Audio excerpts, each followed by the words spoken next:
Hello বন্ধুরা, আপনারা কেমন আছো? আমরা আজকে বানাবো ডিটক্স ওয়াটার। আমার নাম হলো প্রণীত। ওর জন্য আমাদের লেমন পাতা, তুলসী পাতা চাই। একটা কন্টেনারে আমরা নিয়ে নেব। ওইটারে আমরা একটা কাঁচের জগে লেমন গ্রাস দিয়ে দিলাম। তারপরে আমরা শসা কেটে নিচ্ছি। তারপর শসা কাটা হয়ে গেলে শসাও দিয়ে দেবো। শসা দেওয়ার পর আমরা কেটে নেব লেবু। লেবু কাটা হয়ে গেলে আমরা কন্টেনারে দিয়ে দেবো।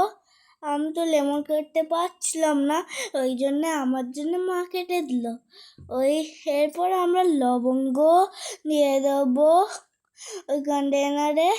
তারপরে দারচিনি দিয়ে দেবো। তারপরে আমরা তুলসী পাতাগুলো যেগুলো তুলেছিলাম সেগুলো দিয়ে দেবো। তারপর আমরা আদা কেটে ওর মধ্যে দিয়ে দেবো। তখন তো বৃষ্টি পড়ছিল খুব জোরে, ওই জন্য ভিডিওর কোয়ালিটিটা বোধহয় ভালো হয়নি, কিন্তু ভিডিওটা ভালো লাগলে আপনারা লাইক অ্যান্ড সাবস্ক্রাইব করে দেবেন প্লিজ। এরপর আমরা এর মধ্যে জল দিয়ে দেবো।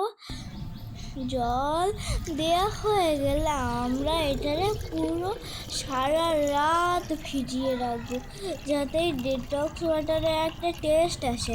আমার তো এর টেস্টটা হেভি লেগেছে, আর এটা খুব হেলদিও। আপনাদের যদি এটারে কোনো শরীর খারাপ হয় তাহলে আপনারা এটা সকালবেলায় উঠে খেতে পারে। Tata, bye bye.